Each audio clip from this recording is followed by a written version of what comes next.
Let me ask you this. Why is homosexuality a sin? I want you to genuinely think about this and try to come up with a good answer. Most of the answers I've heard are inherently false or simply the book says so. Now, while there's nothing wrong with because the book says so, I simply have an issue with it, especially considering all the other sins, including the Ten Commandments.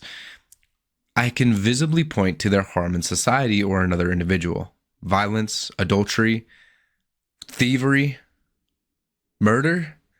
These are all things I can point to and say, yeah, that's harmful to society and it hurts other people or yourself.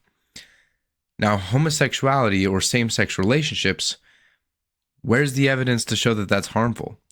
First of all, when the Bible is talking in Leviticus, talking about a inherent moral code that the Israelites are supposed to follow, here's the deal.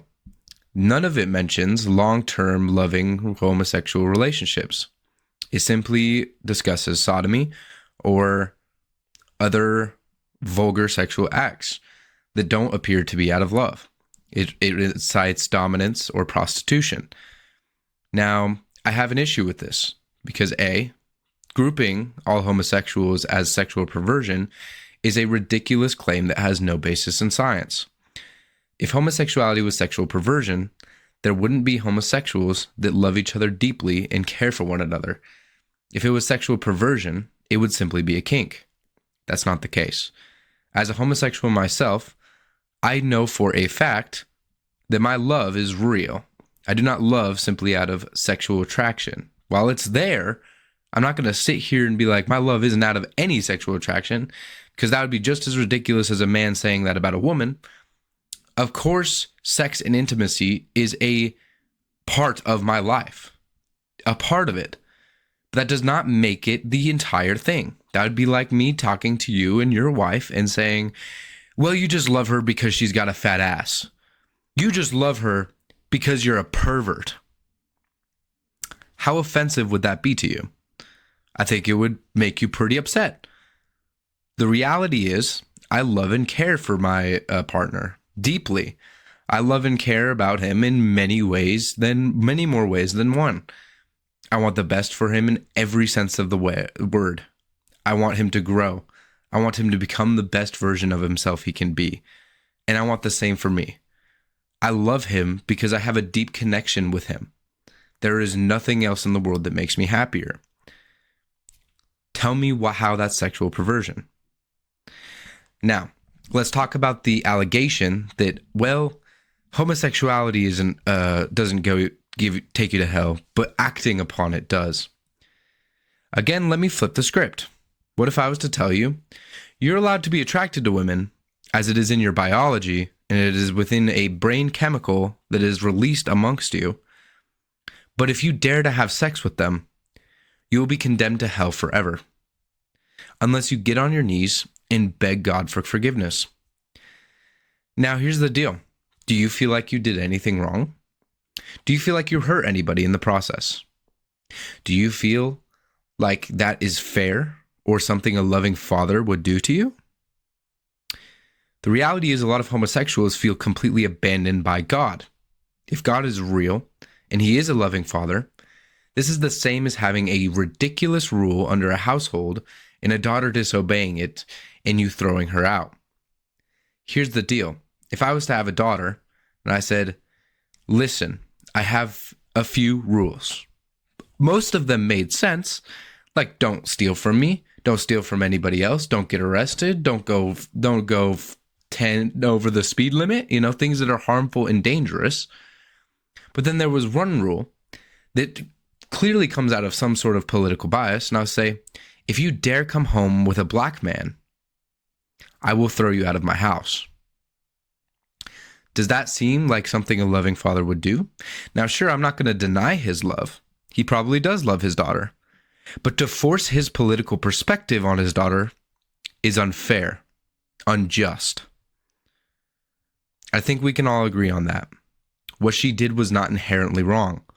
What she did not cause any harm. She probably loves him very deeply and has an emotional connection with him. How can I say or expect that daughter to beg her dad for forgiveness simply to come back to his home. The reality is, I refuse to beg for forgiveness because I have done nothing wrong. I have committed no harm. I have committed no atrocity against humanity. The reality is, I simply loved somebody, which is exactly what the Bible says to do. Now, here's my other complaint. I have found zero argument that falls under any sort of inherent evidence or inherent harm. Again, this wouldn't be an issue if almost every other sin has inherent harm. If your religion was just full of a bunch of rules that made no sense, right? Obligations that had no bias and harm or effect on other people, then I would say, yeah, that makes sense that you would disagree with homosexuality. But the fact that this is one outlier out of many is kind of scary to me. And the fact that you've held on to it for so incredibly long. Let me ask you this. What does Jesus think about homosexuals?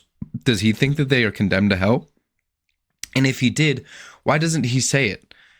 If it's such an important thing to stay away from, something that would condemn me to lose the love and light of my Father for the rest of eternity, don't you think he would kind of drive home that message? I don't see him doing that. Now, I much more agree with orthodoxy when it comes to the concept of hell not being punishment and instead being purification or healing. But that's not what most Roman Catholics believe. Not only Roman Catholics, but Protestants, LDS, and evangelicals. You guys seem to believe the idea that homosexuality is something that shall be punished by a fair and just God. Tell me how your God is fair and just in this case. Please, I would love to hear.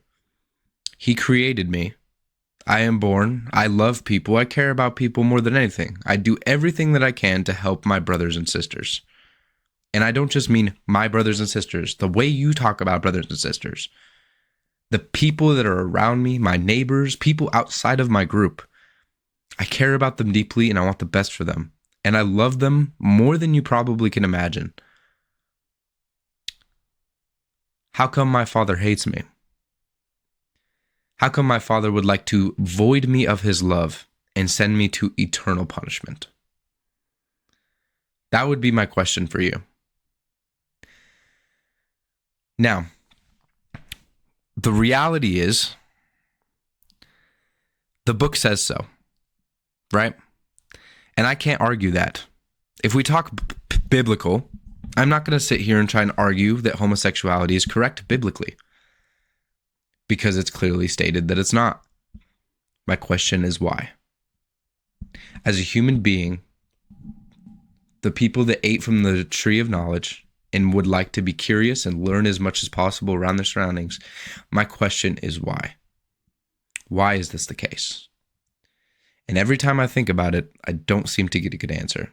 Every time I ask people in political or spiritual places, I don't seem to get any sort of good answer. Every single time I've talked about it, it seems to be the book says so. They'll try to come up with answers like, well, it's harmful to society because children will not be born. That's simply not the case.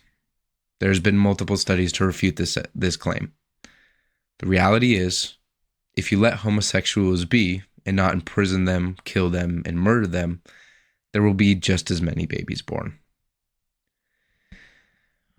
Now, I would love to hear your comments, genuinely. Don't worry about offending me. I promise I've talked to a lot of people that disagree with me, people that believe that homosexuals should be imprisoned, and I'm still able to have a civil conversation with them. I just genuinely want to know why, because every single person that I've talked to hasn't given me a good answer yet. Thank you all. I hope this was an alright video. I love you. Have a good rest of your day.